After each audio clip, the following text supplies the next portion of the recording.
ಎಲ್ರಿಗೂ ನಮಸ್ಕಾರ.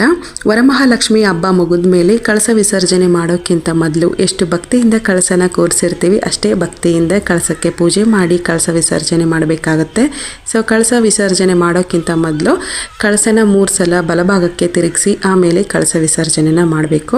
ಹಾಗೆ ಅಮ್ಮನವರಿಗೆ ಮಡ್ಲಕ್ಕಿ ಇಟ್ಟಿರುವಂಥದ್ದನ್ನು ನಾವೇ ಮನೇಲೆ ಇಟ್ಕೊಬಹುದು. ಮನೆಯಲ್ಲಿ ದೊಡ್ಡವ್ರು ಯಾರಾದರೂ ಇದ್ರೆ ಅವ್ರಿಗೆ ಕೊಡ್ಬೋದು. ಯಾರು ಇಲ್ಲ ನಾವೇ ಇರೋದು ಅಂತ ಅಂದರೆ ನಾವೇ ಅದನ್ನು ಉಪಯೋಗಿಸ್ಬೋದು. ಪೂಜೆಗೆ ಅಂತ ಉಪಯೋಗಿಸಿ ಹೂನ ಕಸದ ಬುಟ್ಟಿ ಒಳಗಡೆ ಹಾಕಬಾರ್ದು, ಅರಿಯೋ ನೀರಲ್ಲಿ ಹಾಕ್ಬೋದು. ಸೊ ನೀರಲ್ಲಿ ಹಾಕೋಕ್ಕಾಗಲ್ಲ ಅಂದರೆ ಗಿಡ ಇಟ್ಕೊಂಡಿರ್ತೀವಲ್ವ, ಗಿಡದಲ್ಲಾದರೂ ಹಾಕ್ಬಹುದು.